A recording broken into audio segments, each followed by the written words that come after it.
What's up, everyone? Welcome to the RRBG podcast. Today, I'm being joined by Kevin Muller. Muller, am I saying that right? Muller? Yep. Yeah. Kevin Muller. Not Team Mueller. Mueller. Kevin Muller of Alluvial. How you doing, brother? Not too bad. Not too bad. All right. Well, we were just now talking shop. I'm not going to make you break down the cameras and all that now, but I don't care. I'm down. I did have a question because I do notice a lot of content creators / streamers do that angle that you have where the camera's actually on the side. What is little offset. What is that for? What's the purpose of that? I feel that it's a little less of, I feel like people's displays are always hanging in a different spot. Like I got a ultra wide monitor that sits probably this tall to here. So if I had the webcam or something looking down at me, I'm looking at my game like this. You'd be looking at this all day. Oh, I see. Okay. So it's just not as, I guess, you don't feel as present in the thing, but also the way I set up my Twitch streams is that my eyes will be also looking in the angle of where the gameplay is. Does that make sense? So if I'm in the top right of your screen, my eyes are looking left and the gameplay is in like the rest of the screen. Gotcha. So it's kind of like we're watching it together. I know it's not, no one thinks I'm watching that, but it's also like, it does something to you. It's not like I'm staring at you while you're staring at the other stuff. Yeah, that makes sense. That makes sense. I actually saw a pro wrestler, his name is Adam Cole, goes by a Twitch name of Chugs. Okay. And he does it completely sideways. Like, yeah. Too sideways is weird for me, where it's like way too much. You're just like, it's like you're watching a stream and I don't want you here. It's like, I'm just going to do my shit. Like that's, you watch me do my thing on the side. Yeah. And that's what I mean. Like, I guess there's a lot of like, just in the way that certain colors make you feel a way without knowing it. I feel like certain angles will make you feel a way without knowing it, Yeah, that makes sense. Okay. Very cool. How long have you been doing the Twitch stream thing? Too long. I feel like I did it as a, when I parted ways with Suffo, I was just like, well, I got time. Let me play I play video games anyway. Let's put a camera live and see what happens. But the Twitch stuff has been good for me. But I started in like 2017, 2018, but it was just merely super hobby at the time. I had like 3 people watching and fucking with us, and now it's grown to something fine. I'm not like, I wouldn't call myself like a pro Twitch streamer, but I just like having the nice shit and making sure my shit looks good. Yeah. But yeah, I've been doing it for a while. I guess it's scary to put a number on it. So 2018, 19, 20, 21, 24, 6 years. Nice. 6.5 years. Yeah. That's not bad. That's not bad. It pays the car insurance and the phone bill, so that's fucking cool. Hey, it's something. That's an extra thing you knock off and you get sponsorships and stuff that I don't know. I don't know if you have, but yeah, you can get sponsorships to reduce some of your other expenses as well. Sure. Yeah. I mean, I love being in any sort of field that's closer to what you do already. Like when I was with Suffo, I got with Heil Sound microphones. I played a show in St. Louis at one of their venues that they fully dress up with their PAs and their mics and stuff. And I remember just like the house sound guy being like, I was using like an SM58, Shure 58. And he was just like, yeah, how about you try this mic? This mic's like designed for being like cupped and held and manipulated and it still sounds clear. And I was like, huh, okay, let me try it. And I remember that day getting that dude's phone number and getting that rep and talking to him, talking to Ash and like getting it set up. And even when I parted ways with the band, he messaged me. He's like, yo, we're doing stuff for like streaming. I noticed like you still interested in our mics. I was like 100%. So he gave me this guy. Nice. So, I mean, shout out to House Sound PR40. It's great. Fuck yeah, dude. I'm still using my old stage mics from back when I was in a band. It works, dude. They work. I did that for a long time. I used the 58 just like on a boom stand like this. Yeah. Yeah, that's what I got. This is an old, I think this is a 57 actually, but I mean, they're like 12 years old from when the band was around. Sounds fine. It still sounds fine. And you can tweak it. I do it the old school way. I know there's easier fucking ways to do this, but I go on Pro Tools and. Oh my God. You set up in the DAW and like set up a noise gate and stuff like that. Yeah. Dude, it's crazy. It's crazy the levels of shit you could do now. Like since we were talking about Twitch, like the main app that people use to broadcast is called OBS, Open Broadcast Software. Yeah. And even in the stock installation, you can import your own like audio drive and it'll say like, oh, here's your mic, here's your desktop audio. And we could separate it, but you could put noise effects on everything. You could put delays, reverb, Yeah. gates, limiters, and all that stuff without any crazy plugins. Like they have their own shitty, but they work plugins. Nice. You know? Yeah, I used OBS. I tried to do the Twitch streaming thing for a minute, and I'm not good at being a character while I'm playing video games. While I'm playing video games, I'm like zoned You're in. locked in. Yeah, I'm locked in. So the whole like, oh, well, that's happening, and whoa, oh my god, and I can't do any of that shit. I'm just kind of like, ugh. I feel you. I feel you. I feel like for me, it's always like I'm really bad at like. I like to think that I'm bad at modern day content creation because I can't do like you see if you were to start looking up like horror video game TikTokers or Instagram reel guys, like they're so over dramatic and explosive with their reactions. Where I play a lot of horror games and my community makes fun of me because not a lot of shit scares me. Like not a lot of it. I'll be like, oh damn, that was a cool jump scare. Like I'll be like, damn, the devs really went in on that one. And then like they're like, oh great. Like they were waiting for an explosion, but I did nothing. But it was just kind of like, I can't do the fake reacts or the fake things to boost your channel. And I'm just, God, that sucks, you know? Yeah. And then I'm too much myself in it. I do zone out sometimes though. In Call of Duty, I can be a little brainless and look over and like check in on chat and see what's going on. Yeah. You know, the horror thing, I'm the same way with horror movies or games. I just don't, I laugh. Yeah. Which is the, like, not the reaction I think they're trying to get from you. Yeah. Now you should just laugh so and used like, to it, you know? All right, I see what they did there. You know, like, it's not like, oh my God. Yeah. You know, over the top bullshit that you know, I'm older, so I just kind of, I can't fuck with the TikTok. I've tried. Yeah. It's an interesting, I will say this, TikTok is the only app that's good at figuring you out. Like, and I know that's scary to say because like, it's really funny doing it in contrast. Go on Instagram and scroll and you'll be fed some, like if you like one thing or even watch something for a hair longer than you think you should. Like if it's like, oh, a video game shows up, you watch it for like 6 seconds.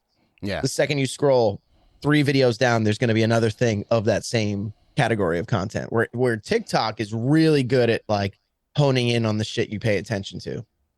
Whether it's based off people who follow you and like it's like that deep Chinese, like, oh, we're in your phone, we know what you like kind of thing. Like, yeah, I know they got all our data. Let's go. Yeah, it's fucked up. It's definitely creepy, but it's good for growth. That's the one thing TikTok has is that you can actually grow on TikTok, where Instagram has just fully killed that. Like they only care about the popular people now. Like they just want to follow what's trending out there.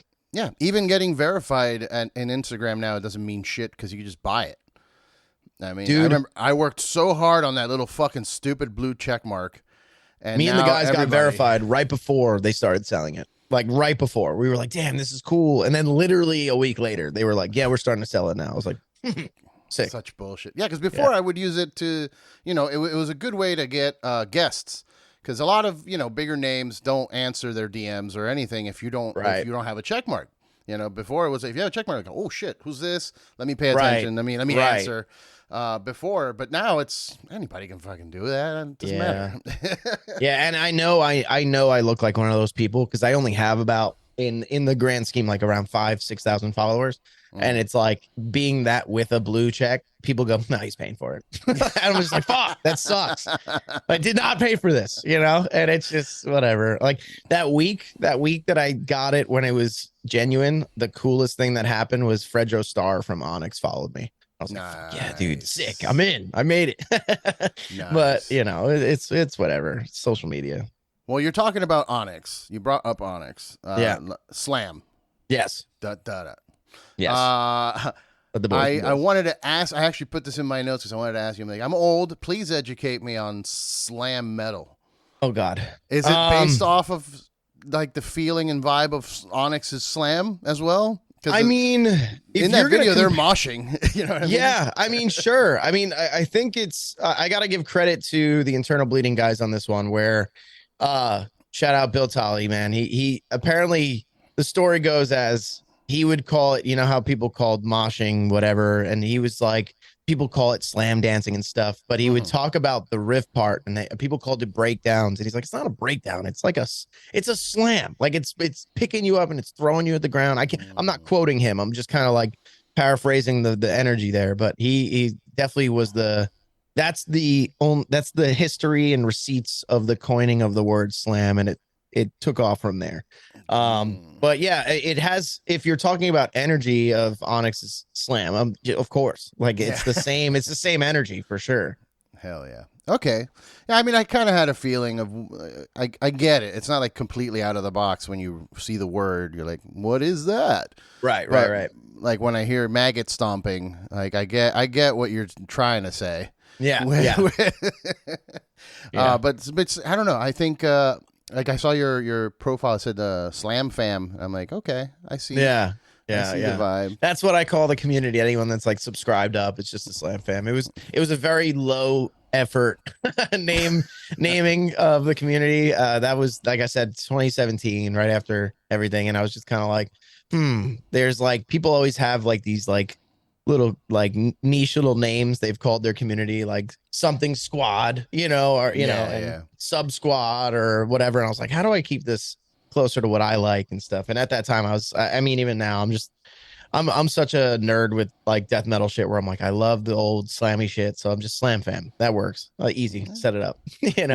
Would you consider Alluvial slam? No, I would. Right? I would call us. I was just having this conversation yesterday. Alluvial is a metal band. We are a metal band that brings flavors of different generations to the current. Like me and Wes, we love heavy death metal all the way from like Decapitated, Goat Whore, Crowbar, Decapitated. Did I say that already? Yeah. I might have said that already. I did. Yeah. My brain's shutting off. It's only, what is it? 2:42, long day. And I don't know, man. We have influences of a lot of old shit. Do you know what? This whole tour, I was showing Wes one band, Abominable Futurity, and they are a awesome European band or Russian band. And no one really knows about them. But it's like, for the people that do know what I'm talking about right now, like they are probably the sickest rhythms and the sickest transitions of like the slam genre. But I know someone's going to bully and can try to call it brutal tech death or brutal death metal, and which it is, but it's got the sickest grooves and the sickest slams in it. And it's just perfect. But that will, like, me and Wes have this joke or rule that like the music has to make you laugh, meaning like, you ever listen to something so heavy, you just look at your buddy, you're like, oh my fucking God, it gets you to do that. That's when you have something. Yeah. The stank face. It's the stank mixed with like the, oh my God, I can't believe they're doing that. That's so sick, Yeah. And that's what AP was doing for Wes and me on the long drives on this last run. And I'm stoked that kind of like, I saw it put a flame in him going like, all right, our next shit's going to be like this, but it's going to be us, but it's going to have a flavor. Do you know what I mean? Like we take elements of each other's favorite shit and try to make this each other's favorite band. Yeah, man. Fuck yeah. Yeah, I'm excited about Alluvial because I saw you guys, I believe, open up for Revocation in a 1720 warehouse, I think it was. Yeah. In LA, and I had never heard of you guys, so immediately I'm always there for one particular band, not because as a fan, but just as a friend. That makes sense. You call it like if I'm going to see Fetus, I'm like, I'm going to the Fetus show. Like right, it's whoever's opening, it doesn't matter, but it's the Fetus show. But right. It's fun. So I was in the back hanging with the Revocation boys, and they had like a fucking Simpsons arcade machine set up back there. Yep. And I was on that thing for sure. We were playing, and they're like, "Oh, Alluvial's going on." Everybody was like, "You have to go see them. You have to." And that's a vibe that's still going with you guys, even a couple of years later. Where when I went to see you guys here with, you were playing at the El Rey, which was down the street from my spot. Yeah, Vela Maya. And I ran into a bunch of homies, and everybody's like, "Oh, I'm here for Alluvial. I came here to see Wes and the boys." And I'm like, why do you think you guys have that? I mean, I'm sure it's the talent and the music's great too, but it feels like there's more to it. It feels like it's just like like Wes is that dude, you know, go hang out. Yeah. I mean, what it's interesting because I think it's we're talking a game of perspective, right? So it's like that's sick. That is your perspective, that people are saying that and you're hearing that. Where for us, we're in the green room hanging out, being like, "Fuck, I hope people are here." You know, we're like, "Fuck, it's 6:00. We're about to play mad early. I hope that people show up." And we came out, and then for LA, for the amount of people that were there, it was like a half. I would say half to 3/4 filled. When we played, it was a lot of room in the middle, but whatever. But like the people that we wanted there were there, as well as it was trickling in. And like I knew traffic was heavy that day, and that's just LA. And to ask people to come out at 6 is fucking crazy. But the fact that there were people in the room, that made me go like, oh shit, like people are definitely here for us. Like that's like, it's different when we're starting to tour and we're going out and we're bringing all these people, or we're going to shows.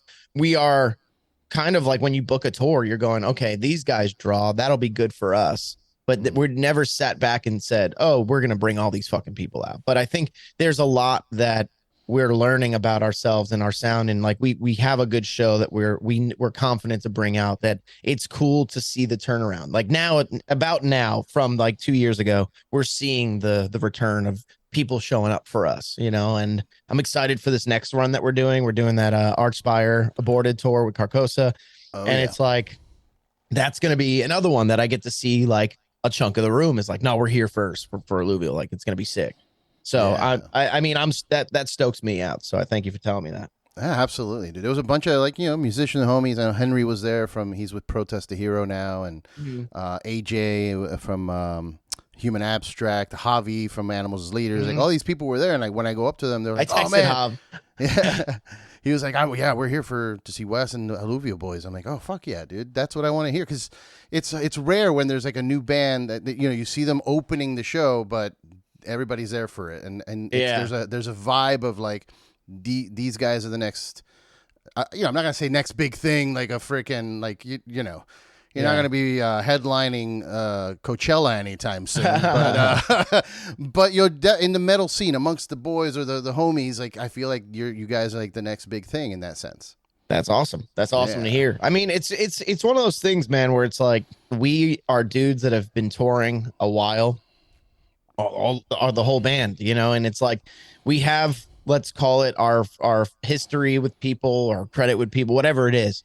Whatever, but I feel like it's stupid when you call it that, but it's just like you have history, you got dudes you've toured with that all want to come out and hang out and see you. But it was funny that show was right after NAMM, so like everyone was cooked. Any musician that left NAMM was like, I don't want to see a guitar for like a month, you know. So like that was what was funny. Hav and John Berkland came out together to that one to come hang and see us, and I literally played. I saw them standing in the crowd. I was like, oh fuck, I can't wait to go say hi to the boys. And I got out and they left already. They're like, no, I wanted to just see you guys and go home. Like I'm fucking tired. I can't be bothered with this. I was like, okay. Sick. Yeah, that was the NAMM stragglers, because I think it was a Monday, right? Yes, it was a Monday after NAMM. I was at NAMM too. I was dying, but I was like, it's literally, I walked over there. It's a block from my place, so I was like, there's no way I'm not. I was on the couch, just like icing my knees and shit. I'm like, I have to get up and go. I have to go. And like you said, the crowd, I was a little worried at first, but by the time you guys finished, the crowd was pretty packed in there. Yeah, I mean, but that's what happens on an opening slot. But I will say this, John, that was just for LA, which is kind of like LA and New York. Even New York, we had a snowstorm hit that day, so it was a sold out show that a third of the people showed up to. So that was whatever in its own. But that whole tour was very surprising. Of like, I think I would say 78 to 83% of the shows were packed for us starting the show. Like right at our first song, it was like, oh fuck, this is a show. Nice. That's Baltimore good. Was sick. I think Cincinnati was insane. We had a wall of death. I forget the name of the venue. Bogarts. And we had I've been doing like some circle pits and wall of death and yada yada, but for this wall of death, the whole venue, like it's one of those big clubs that goes back far. Like, and it usually you expect like the mosh pit to open and the rest of the crowd's like, I'm not taking part in that. Dude, Cincinnati went all the way to the back, all like the whole. It was like that Gojira video. What is it, Hellfest, where they did the wall of death and it's the whole fucking crowd or whatever. But like, but in a small venue, in a normal size venue, I was like, holy fuck, I didn't expect that. That was awesome. But the shows were sick. The shows were amazing. Yeah, and you guys sound tight as shit. I mean, honestly, that for me, I wasn't familiar with your previous work. So for me, this is like a brand new thing. And to see one album and an EP and you're in an opening slot and you do sound so tight and, professional and the crowd's into it. Like it's a rarity. I don't really see it that often. Like especially in the genre, like in this type of genre, bands drop like 6 albums before, they start getting that buzz going. Yeah, for sure. Like Revocation, for example. That was one of the boys that, I met them during Great Is Our Sin, which is, like their 6th, 7th album. You know what I mean? And I had to like backtrack, like, okay, well, there's all this shit. I had to hear this. But yeah. And I'm not just saying I'm the barometer of what a buzz is or anything. No. But that's the general consensus, I was gonna say, like, I think that might be the best consensus. Consensus is the street consensus of like, all right, what am I hearing? Like, if I'm just at a show and I'm a show goer, who am I? I'm hearing people talk. I'm hearing that people fuck with this. So let's go with, like, I think that's how a lot of today's shit travels. Even like the bands that are big now, it's like some of them are confusing that they're big, but some of them are like, oh, well, people are talking about it, so it's got to have something that's pulling them in, and I think that's sick. Let's throw some people under the bus. Who are some of these bands that you're hearing that don't deserve it? I won't do it. I refuse. Let's just burn some bridges. Let me look at my whole Spotify recommended section. God man. Let me ask you I want to talk a little more shop, not about tech or anything, but vocals. Because I used to sing in a band, and sing is relative. Scream, sure. Some singing, some screaming. I vocalize, brother. I'm a percussionist of the fucking here. I don't know. I want to ask you, because I've noticed there's a handful of dudes that have that really low growl, that are able to do it, and you're one of them, where I don't see a lot of the mouth thing, the like this, you're kind of pushing it out through this hole to kind of get that vibe. Like I see some dudes that do that low growl with their mouth wide open, showing teeth. And that I don't fucking get that one. Yeah. I mean, a lot of it's, dude, I'll be honest with you. I'm the vocalist that, like, I couldn't teach anyone how to do vocals. I can only show what I do and hope that you get it. But it's kind of like there's so many techniques now that I watch videos and I'm just like, dude, I don't even understand the start of what you're doing. Like a thing that breaks my brain is highs, like certain highs where they're like, yeah.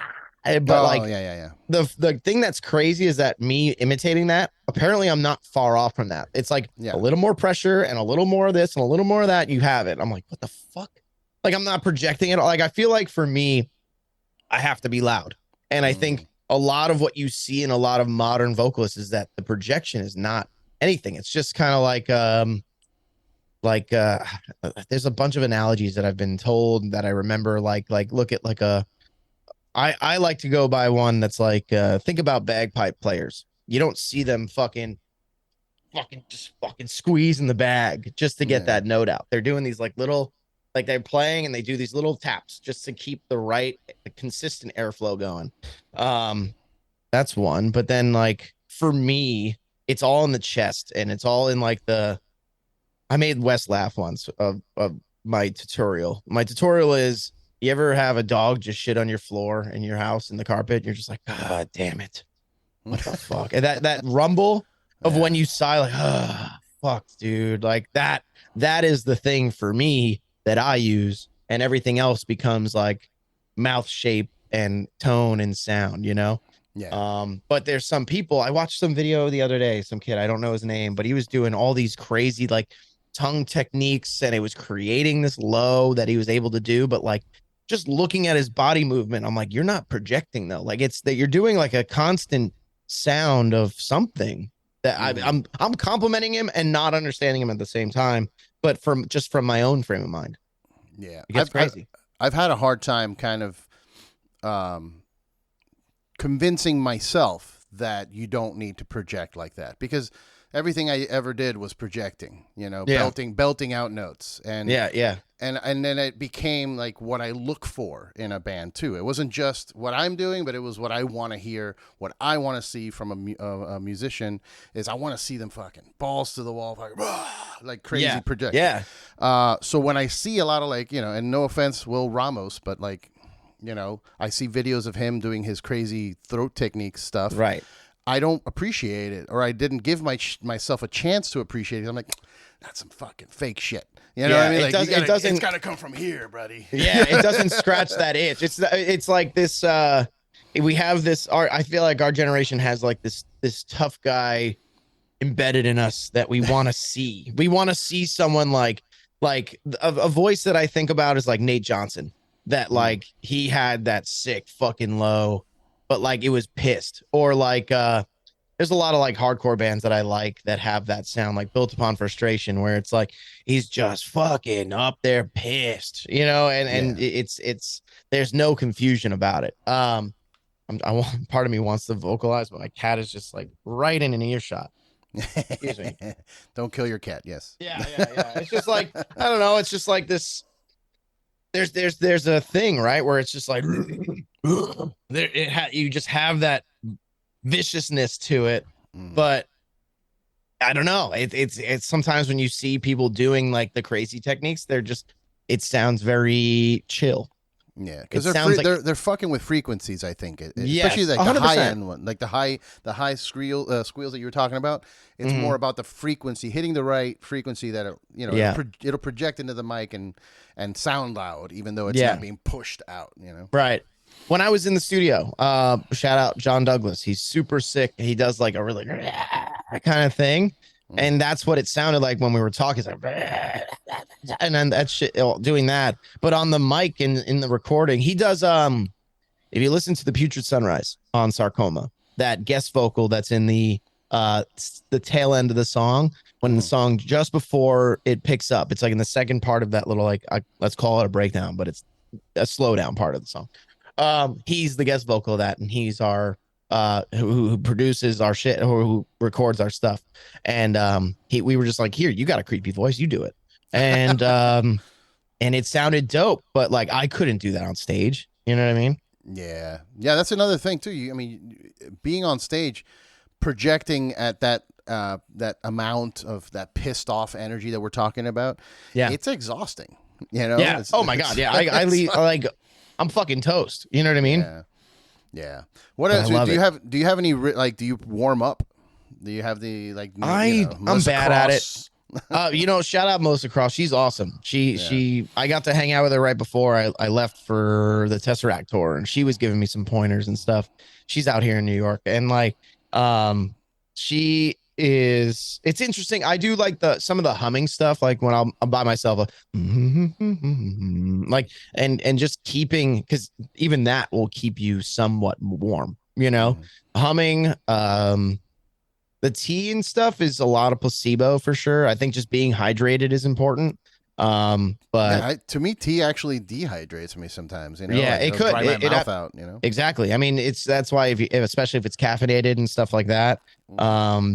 I use, where is it? I have this vocal mist that I use, which is kind of it's like think of like a personal humidifier that you just put like this, and it has you put a little saline solution in it, and you just breathe that for like maybe 20 minutes before your set, and it does some shit to you. That's good.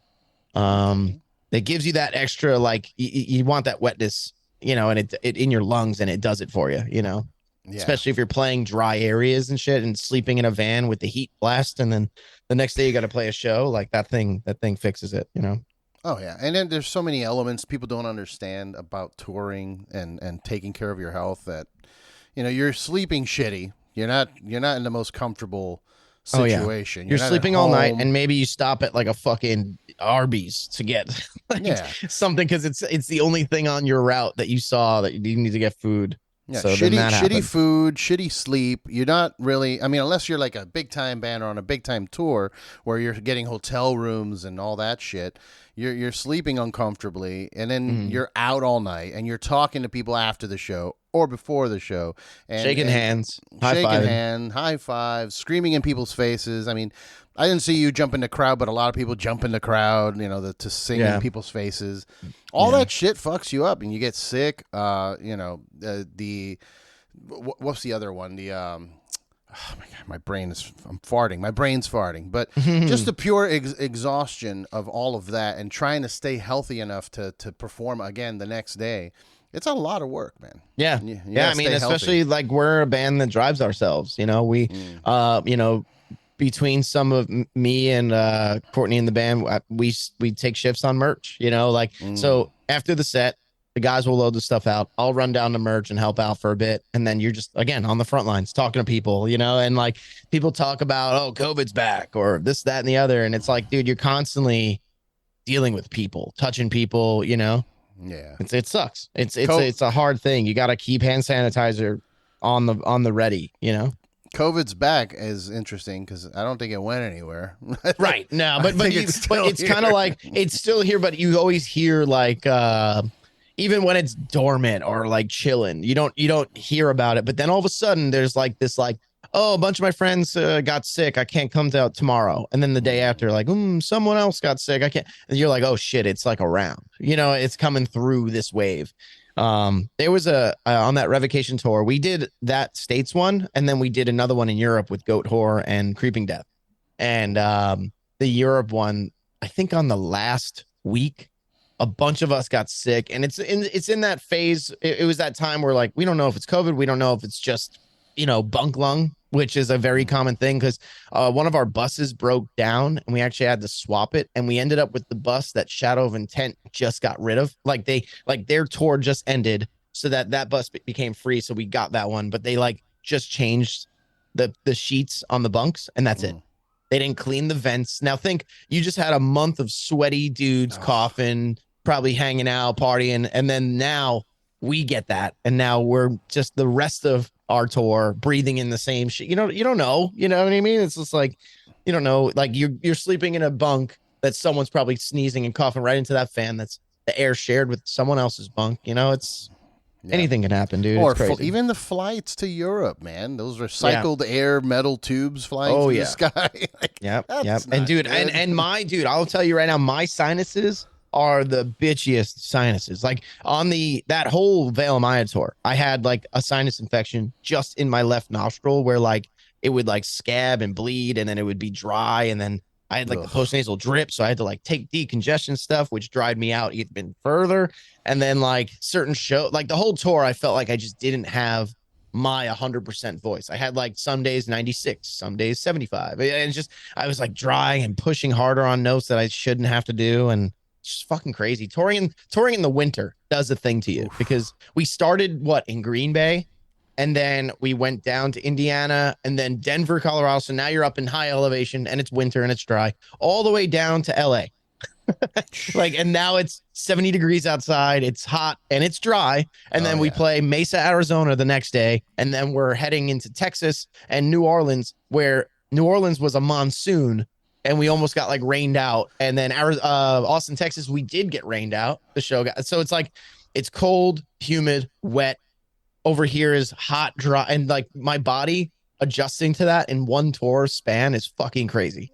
Yeah, man. To the point where my nose is still fucked. I have a basement apartment where it's like my air conditioner is like a dehumidifier in here, but like even I have a humidifier and it doesn't even work. Like my sinuses don't know what the fuck is going on a constant basis.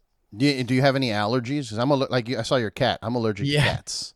I think I'm allergic to cats slightly, but I take like a Zyrtec every day. But it's like when I lived with my cats back at my mother's place, I had a dog and 2 cats, and I would always blame the cats and not the dog.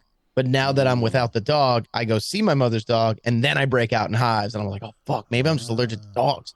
But I think that goes even deeper because like we have a Great Dane, and like it's dogs with hair versus dogs with fur. I think dogs with hair I'm more allergic to, because what happens, like if you're rolling around with the dog, the hair tips like will kind of like poke your skin, And that's where I start getting the hives. Where I've had Akitas my whole life, and they are big fluff. They're like huskies, but like more gangster.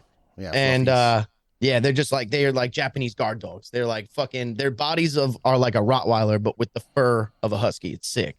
And all those dogs, I never had problems. So I don't know. So the answer shortly is yes. I fight some allergies. I have sinus dryness issues and fucking everything else, and then you're expected to scream for half hour, an hour long, just with no problems. It's crazy. Yeah, and if you fuck up a little bit, you're gonna get burned on the internet. Someone's gonna talk shit. Bro, you sucked. Yeah, he wasn't even barely screaming. Yeah, I get it. It sucks, man. I don't know how you do Zyrtec every day though. I had that for a while when I was dating a girl that had cats, and I would take a pill every day, and I just felt like the biggest drug addict. Really? It would fuck my brain up. I feel like maybe I should look into it. Maybe it is fucking me up. Who knows? I feel like I used to take Claritin, and that shit just like never worked for me. It just it felt, if it worked, it was very slow released. Hashtag ad on Zyrtec. That shit works. It just works quick for me. That's the only thing. I feel like I don't know if you get this, but like when I know I'm having an allergy fit, it's like the roof of my mouth gets itchy. Like it's like almost like the where the fucking, not tonsils, but your fucking the dangly boy back there. I'll feel like I'm like itching the top of my mouth with my tongue, and then my nose, and then it's my eyes, and I'm like, all right, something's fucking me up right now. Whether it's pollen or tree, whatever. If it's just dry weather and it's fucking you up, like that's when I'm like, all right, it's allergies, and I'll pop a Zyrtec, and like I'm talking 5-10 minutes, it's gone. I'm like, all right, nice. Sick, I'm in. Yeah, lately I've been getting weird. Like I went and I took an allergy test too because I couldn't figure out what it was that's doing it to me, and it's just weird. Like my throat starts closing up, and I start wheezing and coughing, and I'm like, what the fuck is happening? And my lips start swelling. I'm like, this. Oh yeah, sucks. That's just that's brutal allergy. That's that's like the real allergies. Yeah, it's wild. So did you find out what it is? No. I mean, I have like some doctor you got. Yeah, I have some allergies to dogs and cats, a little bit, but like they were like, like 20%. And I get the dog thing, because the dog thing, I get the same thing where if I wrestle with them, I get itchy. Yeah, I don't get hives, but I get little scratch. I have to scratch. Gotcha. Cats give me the congestion and the sneezing and the watery eyes, all that. Yeah. So it's like it's different little effects from each different little thing. For a minute there, I thought I was allergic to fucking croissants, so I cut that out. Because I was like, I had a croissant for breakfast and my lips blew up, and I'm like, holy shit, maybe it's that. And then I tried it again like months later and nothing. So I don't know. I gotta try to pull up a photo here for a second. You just reminded me of something funny. I was gonna say, are you allergic to gluten or anything like that? But I have a photo of me on the very last day of that Revo Europe tour. I love Google Photos. You can just type in a city and it's just like, oh, here's all your shit. Yeah. So I fucking, on my last day of that tour, I thought, you know what, good way to clean up is I'm gonna shave. I didn't have a longer beard than I just had like a normal whatever, and I wanted to trim up. I wanted to like get my neck, and that way I fly home, I feel clean, I could just shower and go to bed. That's all I wanted to do. So I used, like, if you ask a hotel for razors and shaving cream, they'll give you like a complimentary thing. I did that, and dude, I fucking like blotched up so bad. Hold on, check this out. This is like OnlyFans content coming in hot. Check that out. Oh, Jesus. It was just like, ow, my skin's on fire. What's happening? What's happening right now? That's just from the razors? It's just from the shaving cream. So like I looked at the back of the shaving cream, and it had like wheat and gluten like in the ingredients. Really? And I'm thinking like, why the fuck is that in there? Maybe someone that knows better will tell us. But I know there's a lot of wheat in like shower products. Like I know for like conditioners and like I guess they use it to smooth it out to make it like creamier or something. But yeah, but that fucked me up. But it went away. That was the weird part, is that it irritated me and then went away. But I've never had that happen before. Only then. And I was like, what the fuck is that? I don't think I'm allergic to gluten, but because I'm a fat boy and I like bread and sandwiches. So I would be dead by now, I think, if I was. But there's a difference, dude, where I think like there's not an allergy, but there's intolerances or like sensitivities where even with me, like I'm from New York. I love bagels. I love like toast. Pizza. Oh my God. Like breaded anything, fried anything, like I love it. But there are days that I feel like my guts are just like, nope, can't have that today. Can't do that. Not allowed. And it's not all the time. It's just like there's like a certain stomach pain that if I just have a bagel with anything on it, like it's just like I could feel like that's a bagel pain. Like that's happening because of this. And it's strange, you know what I mean? And I've done I tried doing like the gluten-free stuff. It's atrocious, tastes like trash, but sometimes it'll scratch an itch. There's some gluten-free stuff out there that's it's like you got to know your shit with the gluten-free world. But when I had that stuff, I was like, wow, I feel good. Maybe I am gluten intolerant. Maybe there's something that it's fighting me on, but the battle of the gluten, I lost. I fucking eat bagels all the time, dude. It's like I've accepted the pain when I eat it. I'm like, it's fine. I'm in LA, but LA is, like most people here, we're all visitors. We're not from LA. Yeah. I'm from New Jersey. So I get the bagels. Jersey guys, pizza, you had the big the fucking pasta. Slices of pizza. Oh yeah, the big that always ones. confused me. Yeah, they're thin them. as fuck and they're massive. Like one slice was like half a pie. You're like, why? Why is that? But it's good. I'm not fighting it. It's just it's very interesting thing. Where in Jersey? Jersey City. So I was okay. I was like the lightest colored boy in my maternity ward or whatever it's called. I'm trying to think. The last time I hung out in Jersey was that is it Champs? No, there was a venue out there that we played. There was a Champs in Hoboken out there. I remember. Then that's what I'm thinking about. Yeah, it's like you walk in. There's like a beer store attached to it. Yeah, I think so. Yeah, that's it. And then there's that, and then in Kearney, it was spelled like K-E or Kaerny. It was like it was called, I think it was just called The Irish was the venue. But anyway, Gutter Christ, this guy out there used to book death metal shows, and he had New Jersey Death Fest, and we played out there. And I remember the pizza place across the street, not even shitting, like the slice was like, the crust went like this, and it went in like that. It was just like, why? It was $2. I was just like, fuck yeah, I'll take it. Let's go. Yeah, it's back when I was living there, because I left when I was like 16. But back when I was there, as a youngin', that was lunch every day. And I remember one time I got sick. I started getting kind of like the hives, little all over my body, and the doctor told me I was allergic to pizza. Like what part? That's interesting. Like, well, that's weird. And I think it was just my mom telling him, like, just tell him he eats too much pizza. Yeah, he does it every day. I don't understand. I go every day after school, get a couple slices and a soda and and that was it. That was the deal. Yeah. So let we're getting a little deep in. We're almost at 45 minutes. Jesus. Oh, I'm chilling. Yeah, I could.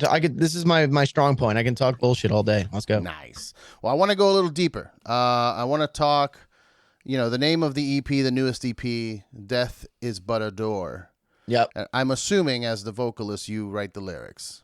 You would assume partially incorrectly. I would say Wes does a lot of, Wes is a major writing force where me and him will be sitting in a studio and it's on both of us to write. And dude, I don't know if it's just my ADHD. I'll be sitting there and be like, dude, there's not a single word flying into my brain in this moment. And then he'll come up with a concept. And then I'll go, oh, that'd be cool. But if it was like this, and he'll go, okay, I'm just there. I'm the bumpers on the bowling alley strip. Okay. Keeping it on track. But where Wes is so, he's so sick with it, and he'll have a bunch of lines. Like he'll just be, whether he's watching something, he'll just write down a line he heard somewhere that was really sick or hard in like a documentary or something. He's like, oh, that's hard. And there's a lot of that he's better in the vocabulary than I am, where I'm just like this Long Island scumbag that just knows just like, yeah, fucking kill him, dude. Like that's where my brain goes. But in terms of like the real prolific stuff, like in the song Death is But a Door, there's that line, send me to hell and I don't give a fuck who does it. That was my line. That's when but it's the hard ones that hit. But and it's just I can help in little ways, but Wes does a big part of the writing. But on this next stuff, we're trying to put out more stuff coming up soon, but I gotta drill in on it. Are you guys doing another EP, or are you gonna put a full length out?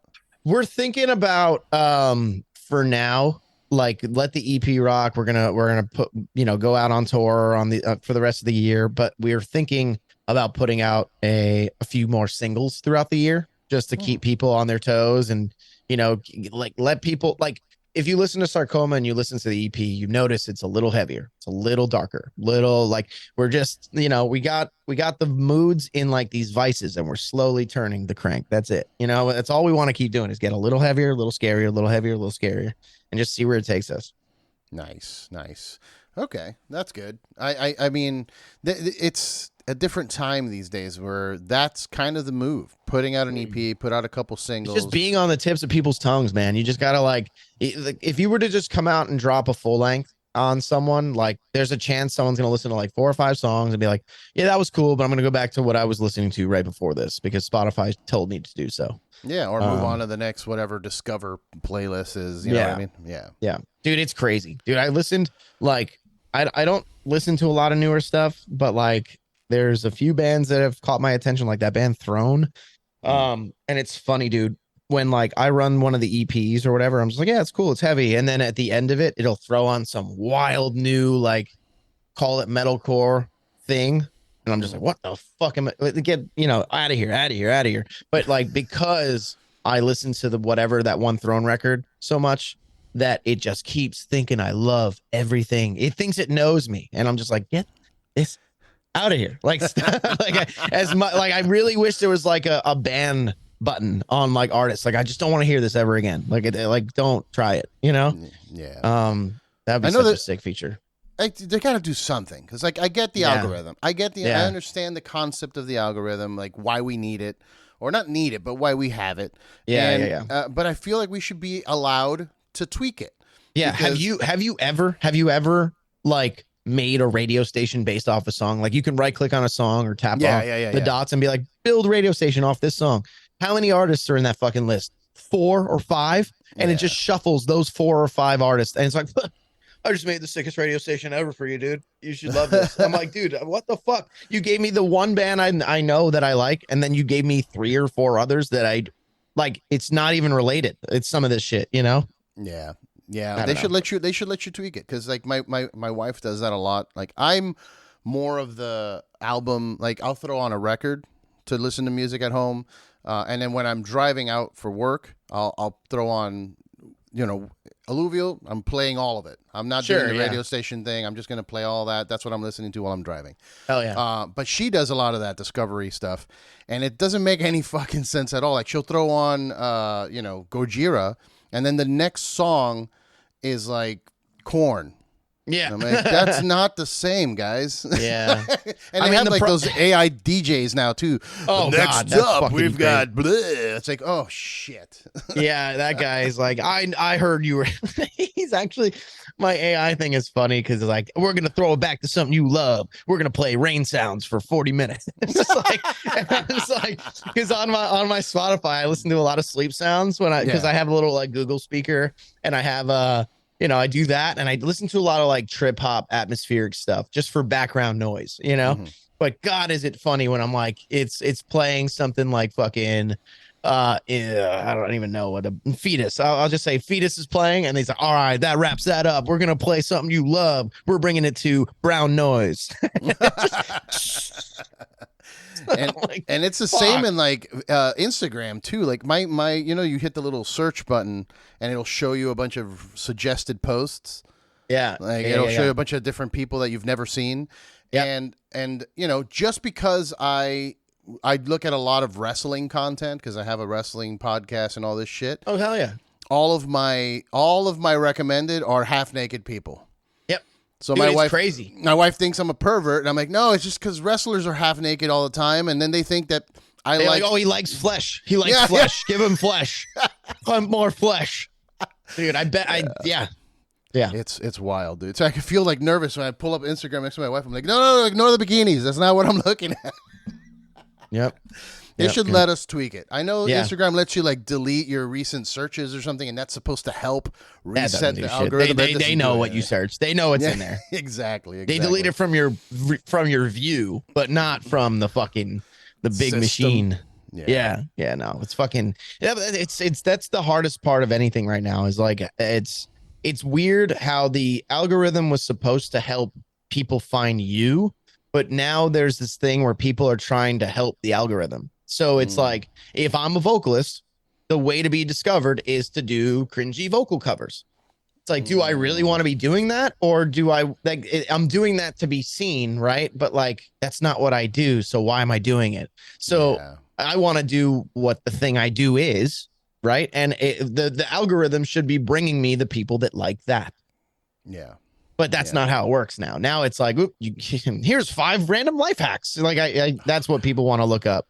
It's wild. It's fucking nuts. Yeah. I'm worried about all of this fucking AI shit that's happening too, because I saw recently a new updated AI video thing. Like I saw an old one like a year ago. They're crazy. Yeah. Will Smith eating spaghetti and like just hold on, I can't hear you. Oh, yep. The cat broke the cable. My headset came unplugged. Oh, okay. There we go. I'm back. So I saw a video of like Will Smith eating spaghetti, but it looked like a nightmare. Like it was an atrocity. But now it's the spaghetti eating Will Smith. Well, like no, now it looks like fuck. It looks like him eating spaghetti. It's just, right. It looks super real now, and I'm like, oh, then you haven't seen the one I'm talking about. There's one now that it's spaghetti eating Will Smith, and it's like he's wrapped up, like and his jaw's getting ripped off and shit. It's funny. I gotta find that. But how do you feel about that in terms of as an artist? I hate it because I'm tempted to use it, and I don't want to use it, and it's like it's cool. I see the use of like, I'm sitting on my computer, I want to organize my day, and I could go like literally on Windows now, on the bottom left, they have their Copilot in the taskbar now, and that's their AI bot. So you can click it and be like, I stream on Twitch, so I can literally type out, make me a Twitch schedule for the week, including horror games and community games. And it fucking just, and it's like, we realize that this kind of numbers are better on Tuesdays. And what I think on Tuesday you should do is from 6 to 9, you should do this. And it's not just like here's numbers, here's days. Like that's what you think it would do, but it goes in. It goes, it tells you how to live. And I'm just like, fuck, if someone was really struggling to get started with a business, that thing can help you in 2 seconds. Which makes it scary because now we're in a point of, when are humans going to be really needed? You know what I mean? Like people are making jobs out of the AI, like, oh, have the AI work for you, be a drop seller or do this. It's like, yeah, but when do you think you're going to get cut out of this? Like you're setting up the base ground for that to just profit them. Like the company that made the AI, like why do they need a person behind it when they can figure out what people want? And now they're just going to have it generate stuff. You know what I mean? Yeah. I don't know. I think there's strengths and weaknesses. I think the art side of it is very weird because you're taking a piece that is so human. Like art is a human thing. Like we are attracted to it, which is why it's making it. But it's getting to a point that it's so good at replicating and augmenting that it's like, who's it for? Because the point of art is to like be like, wow, that person is good at that. And now it's just like, I could just type, give me RoboCop with a fucking margarita in his hand. And it's just like, it's there. It's fucking there. Like perfect. Yeah. And it's like, I don't know. It's like, who's that for other than people? Yeah, I hate it, man. I had a conversation yesterday with some friends about it because he sent me a thing he's like, bro, everybody can use this tool now and everybody can be an artist. I'm like, that kind of defeats the purpose. Right. I kind of don't want that. I want to, when I look at a piece of art, I also feel, and maybe this is just me being pretentious, but like I feel the talent and the skill and the time. Sure. Like that guy put fucking hundreds of hours like into this painting. I gotta look up there's a website that's gonna blow your fucking mind right now. Hold on, I'm gonna show you something. So I forget what the website was. My buddy showed me this thing. It's literally a music AI bot. No. I gotta find it. Fuck, it's gonna kill me. I found a 24/7 AI generated gent channel the other day on YouTube, and I couldn't tell the difference. This is kind of in the same vein. I'm trying to remember the fucking name of the website. So this is it. Suno AI. Suno AI. Brother, I want you to, after this, I want you to go on this. It's just suno.ai. I'm gonna send it to you here. And what you're gonna do is you're gonna click make song, and then you can type in literally, make me a brutal death metal song about blah, blah, blah, blah. And within 20 seconds, it's giving you a fucking with vocals and lyrics. And in there, you could tell it sounds like a machine, but part of you is going, holy fuck, it's over. Like, it's like if they have this now, think about what they're going to have in a year, 2 years from now. You know, and it like worries the fuck out of me, man. I don't, well, like your hit music now is I bet you 40% of it at least is all fucking written and processed that way, and then just they hire a kid and they plant him in the industry and they put music in this guy's mouth, and boom, you have a fucking success, and then they're making money on it. You know what I mean? It sucks, man. It sucks to me. And maybe I'm being overly dramatic, but I feel like that's the death of humanity right there. I feel that if we can no longer appreciate people's skills and talents in art, whatever form of art that is, like we're losing what makes us human. We're losing that love, that passion, that powerful thing. Like you can't tell me that, I can pull up a picture of the Mona Lisa on my computer and look at it. But if you go to the fucking Guggenheim during the Da Vinci fucking exhibit, and you stand in front of the Mona Lisa, that's a whole different fucking feeling. Yeah. Than you're seeing the hardships that put it there. You know, you're feeling like, holy fuck, like I've had a t-shirt get fucking destroyed in my lifetime just by wearing it, and then this painting has lived for that long and preserved and well kept, and there's a appreciation and respect factor in it. Yeah, but think about what we were talking about earlier with the blue checks. Like it lost its value because it's been so easy to obtain. That's what art's going to be. I hate that because that's going to make us all like autonomous drones in the world. Like nothing feels good anymore because everything can just be replicated in a second by anyone. And I'm sorry, but not all of you need to be artists. Yeah. That should be a limited thing. And I know that it's anti-inclusivity, and I'm very like inclusive. I love everyone. Everyone do whatever you want to do. But some people don't need to be making music. Yeah. I know that you really want to be making music. I know you really want to do that, but don't do it. Yeah. And sadly, Spotify likes to shove those people in my face. Good Lord, man. So let's talk a little. I wanted to get more as extension with you on this whole death is a door thing, but death is but a door. But I don't know. Ask me a question. Get in there. Get in. I'm here. I'm chilling. Where does that door go? Where does the door go? It's more of like, oh fuck, you're hitting me with it. I was ready for it. And I don't think I was ready. So it's like, time is but a window, death is but a door. The origin of the quote is deep hidden in Ghostbusters. Oh, interesting. Yeah. So, okay. but it's the idea that like, death is, it depends. It could be the reward. It could be the fucking way out. It could be the solution. It could be the punishment. I think there's a lot of ways to perceive it for sure. But that song in particular is an interesting one. There was a lot of lyrics. Like originally the song was going to be about my dad that passed away when I was younger. And I was thinking about like, how do we write about this? But then the song took a whole different turn and we made it a little more violent. It's kind of like in the perspective of someone that has been abused and kind of just run down through the system, kind of like if you were to imagine the dude from Full Metal Jacket just being like the rejected guy, right? And it's just kind of like, I'm going to do something atrocious because this is what you expected of me this whole time. Like even if I did good, you'd be mad about it because you'd be wrong, and if I did something bad, you'd be happy because you were right about it. You know what I mean? So it's this double thing. It's like this murder confessional, but it's like, but you have to take the blame because you knew that this is what you wanted all along. This is what you needed to come through. So like the lyrics are very edgy and very,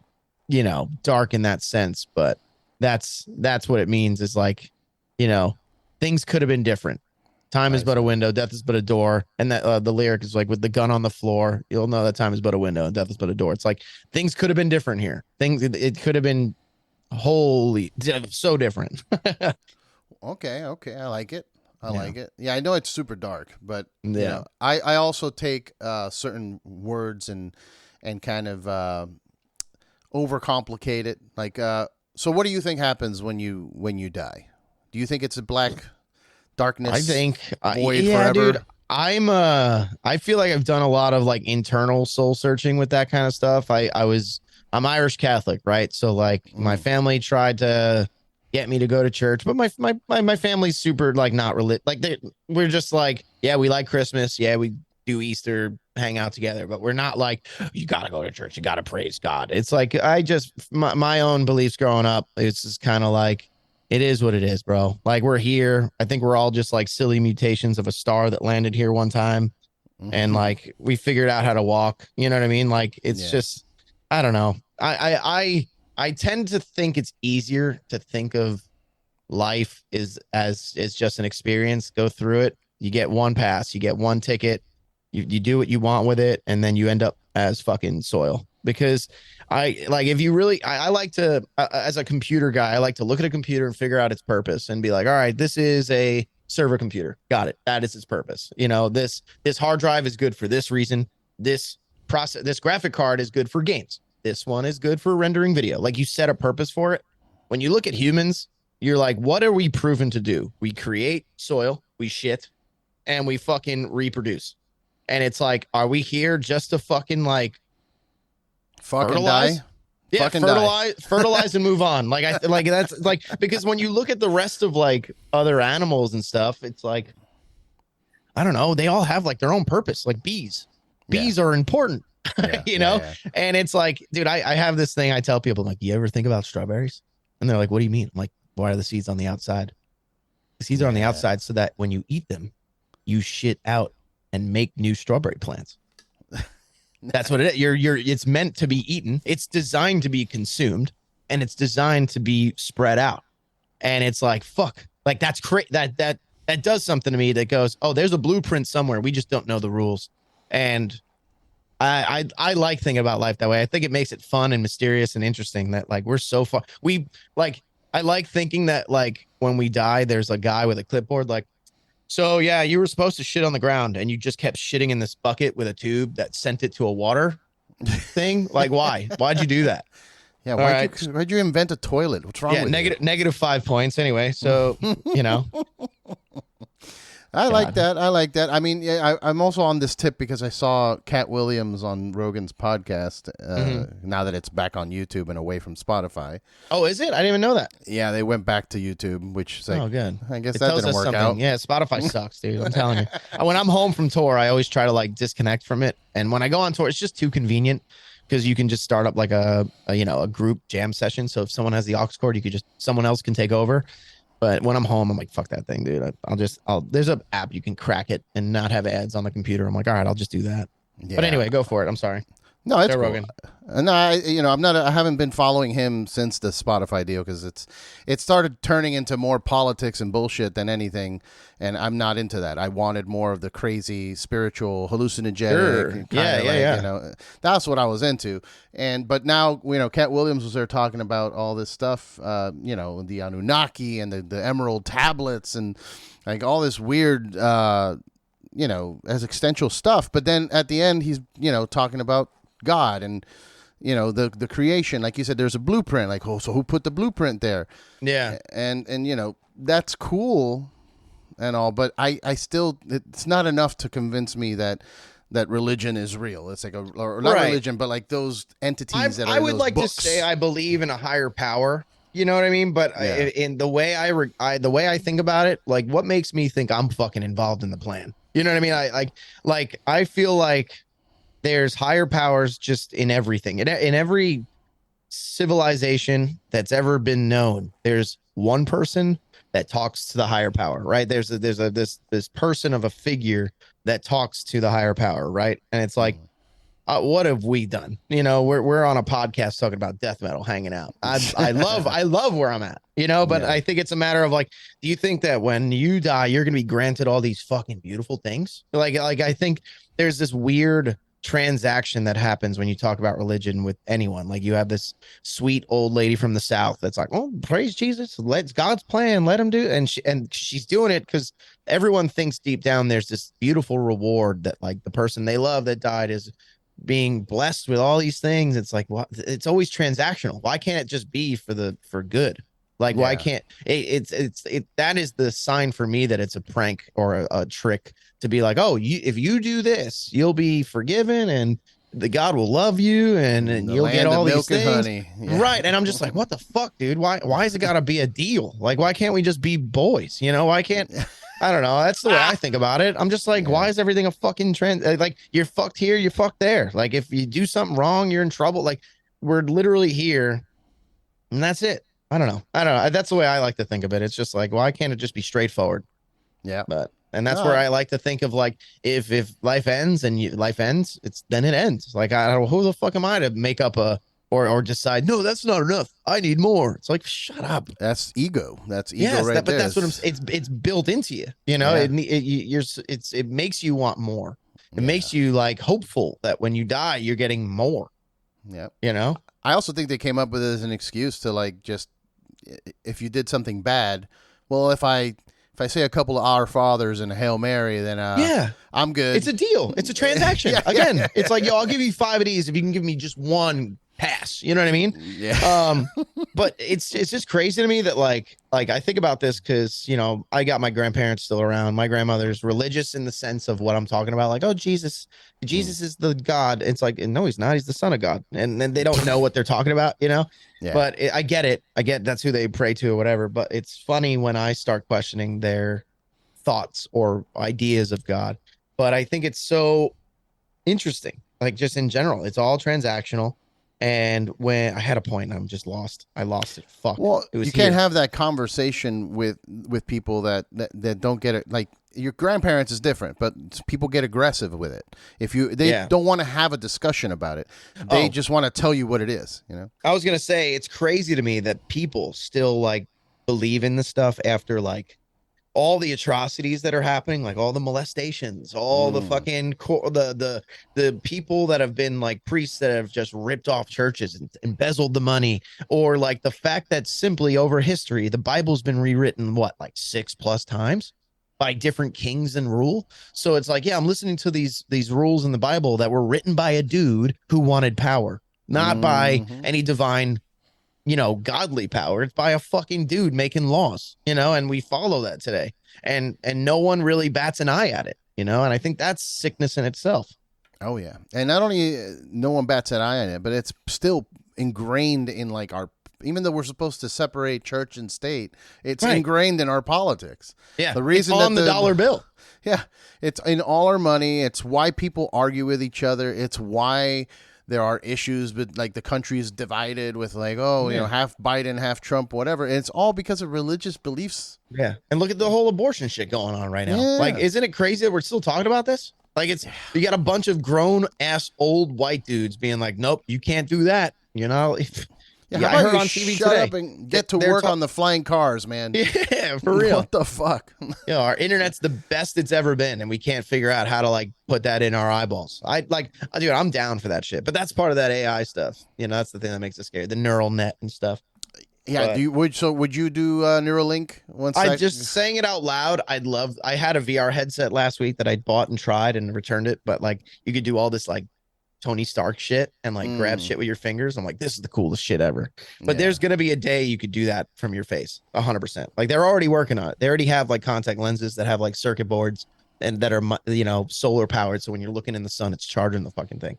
But like, it's crazy what's happening. But anyway, I feel like at this state, no, the way AI is going, I don't want people. That shit's going to start reading your thoughts. You're going to get canceled for thoughts. You're going to get like, I don't know. I think the world's in a fucking silly place when it comes to the internet, but I just don't trust people. I love gadgets, but I don't trust people, as well as I don't trust religious people and religion and all these other things. But as everything we've covered, you get the conspiracy theory hat on, and it's like, well, they can shut you down and give you a curfew if you have stuff in your brain. It's like, well, 9 p.m. go to bed. Yeah. Go to bed. You know what I mean? And you can't do anything about it because your brain's taking you to bed now. Yeah. I don't want that shit. All right, some rapid fire questions. Meet your heroes, yes or no? Meet your heroes? I mean, it's a hard one. If I had to lean on any answer, it's no. Because if you want inspiration, sometimes like I've met a bunch of my heroes, and I'd say some of them were great, some of them are very underwhelming. And it just kind of gives you a different perspective of like, fuck, I wanted to be that. And then you're like, fuck, that sucks. But yeah, no, I would say no. Only because it's just like stay on your own path and be inspired by things that keep you happy. And if it keeps you happy, keep going. Just you let that, like, don't let it fry your happiness. I don't know how to say that better than that, but all right. Best horror movie franchise. Not specific movie. I know that's hard enough, but just like no, I know, but franchise made it hard. I think for me, it's like my favorite horror movie is The Thing. Okay. John Carpenter's, but like the franchise, like The Thing prequel that came out in 2012 was really cool, but I know it was like kind of slammed on by fans, but also received well if you were paying close attention. Like it's cool that it's like people thought, oh, it's just a shitty remake. I'm like, no, it's a prequel, fuckers. But the way they do the scenarios, they make you feel like it. They trick you into thinking it's a remake, and then they hit you with the fact that it's a prequel. I thought that was cool. And no one ever talks about The Thing from Outer Space from the 50s, which is like the original story. It was like, if you go look it up, it's a black and white film, and it's like really like 50s acting, and it's like, oh, I'm an alien kind of movie, but it's the same story. It's a guy that, you know, came out of space in the ice, defrost, you know, the whole bang. And then the thing that we all know is John Carpenter's rendition of it. Fuck. I'm trying to think of what the best franchise is. Like, that's my favorite just from the movie, but the franchise, I would say, this is tough. There's people that say Halloween, but the Halloween movies are different in their own ways. Oh, Halloween 3. Don't even get started on that one. Yeah. Some people love it. So like it's some people's favorite, and but I like the idea that the Halloween movies were supposed to be all different movies. Like it was supposed to be a different Halloween tale every time. And then because of like, it was like they wanted Mike Myers back. It was such a hit that they were like, fuck, I guess we're just going to run him into the ground, which I feel like you can argue like, yeah, the ones after were good, but then the newest ones, you're like, all right, enough. Has like, well, how many times are you going to chase this one girl? Like, enough. Yeah, and people were like, oh, and she's back. I'm like, yeah, but why? Yeah. Exactly. Why is she back? Yeah. Okay. That's real. I'm thinking about it for a while here. I don't know. I would say I'm going to go with my answer to The Thing just cuz I think that's my favorite. All right. Well, let's address the two biggest, I guess, slashers in the world, Freddy and Jason. Yeah. Which one of those two? I like Jason because of the brutality and just the coldness. I think that's what makes it intense. And even when you like watch the interviews with the guy that acted it, he just loved being brutal about it. I'm like, yeah, that makes me like him more.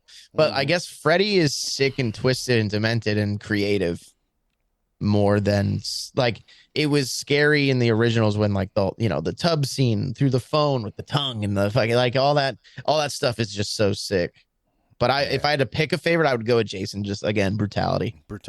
Yeah. Yeah. Same here. I love both, but Jason was a lot cooler for me in that sense. Where Freddy was a little funny at times. Right. That's what I'm saying. It breaks that like serious tone. Like that comic relief. You know. Yeah. Oh, even though I do find it super trippy, that the whole concept of, he's in your nightmares, like that's scarier for me, and not in a horror sense, but just psychologically, like fuck, right, because he's always there. Escape. Yeah, there's no escape. He's always there. It's kind of like It had that same thing. Yeah. Where he's like, he's gone, but is he? Like, who knows if he's coming back? But I was gonna say I had the light bulb went off for another favorite franchise is the Reanimator. Ooh. Okay. That's a good one. That's a movie that people don't pay attention to the rest of the franchise. Like there was Reanimator, and then there was Bride of the Reanimator, and then there was a third one, and it's like fairly new, like I would say like 2012. I think they made a third one, and it was you go into it thinking, fuck, this is gonna suck. Because it's like it has such like a cult classic energy behind it, but the third one, it lives up to the old ones just in HD a little bit, because it's like someone discovers his work and he gets wind of it, but it's in a prison, so they're like reviving inmates, and it's kind of like they're all trapped in this prison, and there's like a creepy warden, and like it's done in an old style, and it's directed by the same guy who did the first two. So it's not like it switched hands or whatever, but it's cool. I'm a fan of that one. I need to watch that one. That for sure. Video games. Favorite franchise. And I feel like this answer is obvious because you're a horror guy, but maybe not. So what's your favorite franchise? I'm curious. I mean, if we're going categories, my favorite horror game is Dead Space. Nice. Just because again, it's The Thing but in space essentially, and it's the necromorphs are some of the coolest, scariest designed monsters in video games, I would argue. And I don't know. I had such like a nerd boner for fucking Glenn Schofield, the guy who designed it and did the sound engineering, and he had the whole image for it. I was like, fuck, that's so sick. And then when that Callisto Protocol got announced, I was like in tears. I was like, yo, because they did the announcement on the game, and there's a clip of me reacting to this. Someone like clipped it out of my Twitch. I was watching the Game Awards and they showed this game, and I was like, huh, this looks a lot like Dead Space. And like the more the trailer kept going, there's like little Easter egg. Yo, this is a Dead Space 2. This is a new Dead Space. It has to be, because they have the health bar on their back. In the Dead Space, it was on the suit, but in this game, they had it like ingrained in like this like chip in the neck, on their neck. I was like, yo, that's hard. That's gonna be a thing. And it's a dude in a prison cell looking through the bars, and over here there's a IC Hearts, other initials. It's Isaac Clarke Hearts, like his girlfriend in the game. Aww. So that was a straight up Dead Space Easter egg in this trailer, and I'm losing my shit. And I'm thinking, wow, this must be like some fan rebirth of it. And then they say Strike Force video games, and I look at the website of like the team, and there's him right in the front. And I was like, it's Dead Space. It's a new, because EA owns Dead Space, and that guy left and made his own thing. So he's like, I'm going to take Dead Space to the next level, but in my own new way. But it didn't live up to the hype. The game kind of sucked. I mean, I liked it. I enjoyed it. It was pretty. It was pretty, enjoyed it, but it was very repetitive. It's simple, very repetitive, and it's like it's too much. It's too much of like a Resident Evil 4, where it's like hit the orange thing, shoot the glowy thing. Don't. It's like the scary bits weren't that scary. It was the story is whatever. You know what I mean? It's a very repeated story. Nothing like Isaac Clarke was sick because you're learning he's losing his fucking sanity throughout the whole series, you know, and like the haunting visions and him being attracted to the marker and seeing the visions that the marker is giving him versus like reality where he's fucking seeing no one and he's shooting at nothing sometimes, you know. I think that's always like a sick mental twist. But my favorite, Dead Space would be my favorite. I'm excited for the Silent Hill remake and like to see where the new Silent Hill games go. I think that's a new thing, because there's that Silent Hill Silent Hill F. Like it's I don't think they're calling it F, but it's a symbol that looks like an F. Yeah. But I saw that they're doing a little too much with that. Like there's like an experience that's coming out, or like a short cinematic. I played it. Yeah, it's on the PlayStation Store right now. It's called it's like short memories, message. It's an interest. It's in the Silent Hill universe or style, but it's a girl that's like being cyberbullied, and it's if you play it, you'll be like, all right, this was cool. It's dark. It's fun. It's short message. Silent Hill short message. And it's like an hour long game if you play through it, but it's like they give you teases of like PT, if you remember PT. Yeah. So it gives you vibes because it's all in first person, which is not a Silent Hill thing. So the fact that this demo was in first person, you're going, they're doing it. They're doing something. Well, they had the room, I think it was 4. Silent Hill 4 was first person. That is true. That is true. But it's just not likely. It's like with all these new games that are coming out, they're not first person. So I'm waiting. I'm really waiting for what the fuck is it called? The oh my god, the OD, I think is what it's called. It's the Hideo Kojima's new game that he's making out that's like supposed to be like a movie game, but game movie, where it's like he hasn't really leaked what it is, but like then that dude I always think Del Toro. No. I always forget his name. Whether the guy who did Get Out and Jordan Peele. Thank you. I always just called them Key and Peele because I don't know which one is which. I don't know their names. I just know it's a Key and Peele guy. But Jordan Peele. Yeah, so he is directing it with Hideo Kojima. So I'm just like, that could be either really sick or really like, I hope it's not like an Until Dawn thing. I don't want it to be like it's a movie, but you get to interact with it sometimes. Like I just want I want a full immersive experience, you know, like It's fucking nuts. Like one of my favorite games of all time is Half-Life. And Yeah, I don't think you can beat Half-Life 2. Like I was playing it the other day on my VR headset that again I bought it and returned it, but someone made a Half-Life 2 VR mod for a game from 2008, 2009. It feels insane that you're like in Half-Life. You know, like the fact that you can fight off a head crab and fight off a zombie with the head crab on it, and it's just so dirty and well, sick. they did a VR game, the Half-Life Yes. Alex. Did you play that? Yes, it's awesome. Yeah, it's scary. I can't deal with VR for too long. I do like 20 minutes max before I start getting like nauseous. Yeah. And that game, I loved it because you every little thing you can grab everything and put it every together. Soda can you see, you're just like, oh, okay, I can pick that up and throw it. Yeah. But yeah, after 20 minutes, I'm like, okay, I'm gonna fall over and puke. Yeah. The only thing that gets me like that is like in the game they are smart where you can like aim at somewhere and teleport to that location. That keeps you from getting nauseous. But then there's those moments where you can move with the analog stick and it's actually locomotion, you know, where your character's moving and in your brain, your medulla oblongata feels like you're moving sometimes. You're like, oh shit. And if you step off of something and fall, like if your character falls, it feels like you're falling in a dream. Like you get that like, oh, like your brain is thinking you're falling, but you're not. So it trips you out a little bit. So I get that. But I kind of like riding that little thing. I played some VR demo of a space station. You were maintaining a space station and you had to like put on the suit, open the hatch, go out, and you're climbing across like the antenna handles, and then like a meteorite hits the fucking thing and you're floating through space. You're like, oh no. It's very sick. Nice. Shit, man. Well, I'm gonna wrap it up because this is probably the longest pod. We usually just do an hour, but this is the longest pod we've done. I'm good at that. I'll just keep going. Fucking. And we have a lot in common. I see Star Wars back there. I see Resident Evil. I see some colorful artwork back there that looks like my friend Alex Zirit's artwork. This is a really sick. Hold on, I'll bring it down for a second. It was my last Suffo tour flyer. But it was for one specific show.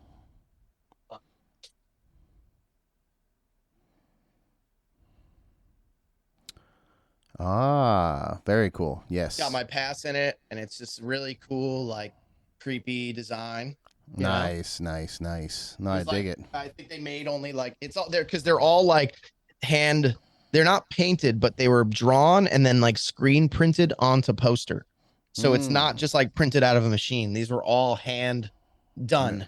Nice. Yeah. But yeah, I feel like we could talk forever. We have a lot in common. Maybe we'll do another one of these down the road. I'll revisit on another release and things like that. We'll keep up. Yeah, but let everybody know, where do they get things? Where do they follow you? Where do they do the things on the internet? The most active I am is on Instagram at just Kev Muller, KEVMULLER. Same thing for Twitch, twitch.tv/Kev Muller. That's where you can find me. Make sure you follow the band Alluvial. This is just Alluvial on Instagram. We're active on Instagram, sometimes Twitter. And yeah, that's about it. Get your info on where we're touring on alluvialofficial.net. Sure. I don't know if it's net. It might be com. Hold on. The tour is coming. I lied. Alluvialofficial.com. There you go. Arcspire aborted Carcosa tour coming up. So and they're all over the place. I know you guys are coming here again, so I'll be there. Playing with Shadows Fall March 16th as well, from what I see. And then we got Milwaukee Metal Fest. Milwaukee Metal Fest. That's on right. May 19th on a Sunday with Slaughter to Prevail, In Flames, Lacuna Coil, It Dies Today, Paleface. Did I say In Flames? Or Avatar. I'm trying to think of bands off the top of my head. There's a lot of bands on that day, and it's very bizarre, the lineup, but I love it. It's twisted. Yeah. Go check them out live. You're not going to be disappointed. They sound incredible live. Pick up the album, or pick up the EP, actually, Death is But a Door. Actually, pick up the album Sarcoma, too. They're both incredible. My favorite song is Paper Sugar, because it has no vocals. No, I'm just kidding. But no, pick up the albums. Honestly, one of my favorite new bands that's out there right now. So thank you so much for being a part of the show. Not a problem, buddy. Thanks for having me. Yeah, man. We'll talk soon. Cheers. Cheers.